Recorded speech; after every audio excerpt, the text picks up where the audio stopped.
o acesso ao dinheiro. A gente estava conversando aí sobre o setor de óleo e gás. Então, o setor de óleo e gás aqui no Brasil é Petrobras, né? Sim. E a Petrobras ela tem um investimento pesado aí em pesquisa, inclusive conversando aqui com o reitor Eustáquio, ele contou nas histórias aí como foi a criação do laboratório logo no início, a Petrobras apoiou a criação do laboratório e tal. E aqui a gente, além de ter a Petrobras também, a gente tem outras fontes de recurso, como a FAPES, FINEP, o Fundo Soberano. O Fundo Soberano, o FUNSES, Sim. né? O MCI também, Movimento Capixaba de Inovação, Sim. etc. Eu queria que o senhor falasse um pouquinho sobre essa sua dificuldade, como é que é a sua vivência ali em acessar o dinheiro para fazer os projetos se tornarem realidade. Quando a gente vai em nível nacional, FINEP, CNPq, CAPES, a gente compete com todo mundo, né? E o Espírito Santo tem uma realidade que não é a mesma, por exemplo, de São Paulo, por exemplo, né?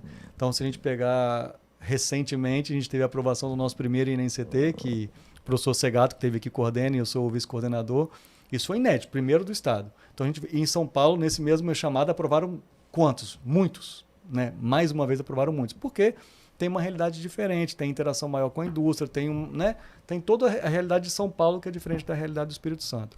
Então, quando a gente compete nacionalmente, é mais difícil de conseguir os recursos, mas a gente tem tido êxito em conseguir recursos nacionais em diferentes projetos de pesquisa. A gente tem a sorte de ter a FAPES aqui no estado, que para alavancar a carreira da gente, eu cheguei aqui recém-graduado, doutorado e tal, e já consegui um projeto da FAPES e fui emendando um projeto no outro. Isso garante para a gente um fôlego para ter coisas modernas no laboratório, equipamentos, material de consumo e fazer com que os alunos possam produzir. Então, a gente, sim, queria deixar muito claro que o acesso aos recursos da FAPES, através de projetos de pesquisa, fazem com que a gente consiga realmente... Faz a diferença. Faz a gente ter reconhecimento nacional e faz a gente ter o que a gente tem na universidade hoje. E muito do que eu produzi foi com recurso FAPES, financiando as nossas pesquisas e apoiado com algum recurso nacional de CNPq, CAPES ou FINEP, em algum caso. O grande problema é o volume dos recursos. Nós trabalhamos com recursos muito limitados no Brasil inteiro. Não é uma questão da FAPES nem do CNPq, é geral. Então, você pega um projeto de pesquisa. Quando você pensa num projeto de pesquisa, você tem que fazer relatório técnico, prestação de contas, toda a gestão do projeto, que não é simples. E às vezes você tem um projeto de 50 mil reais. Caramba. Não... E aí, o que acontece? Paga. A nossa dificuldade, muitas vezes, não é acessar o recurso. É gerenciar o recurso. Porque se eu tenho um projeto de 300 mil, outro de 200, ou de 50, ou de 70, ou de 100 e tal, aí vamos supor, no final deu um projeto deu 1 milhão. Né? É um recurso razoável para você fazer um projeto de pesquisa na minha área.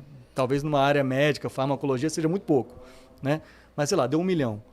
Mas não é que você tem um projeto de 1 milhão.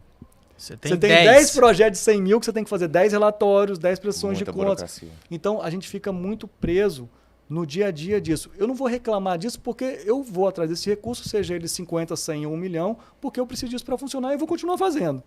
Mas o que diferencia muitas vezes é essa continuidade, de você ter um recurso maior disponível para você ter menos burocracia de prestação de contas, que é o que consome muito o nosso tempo. Né?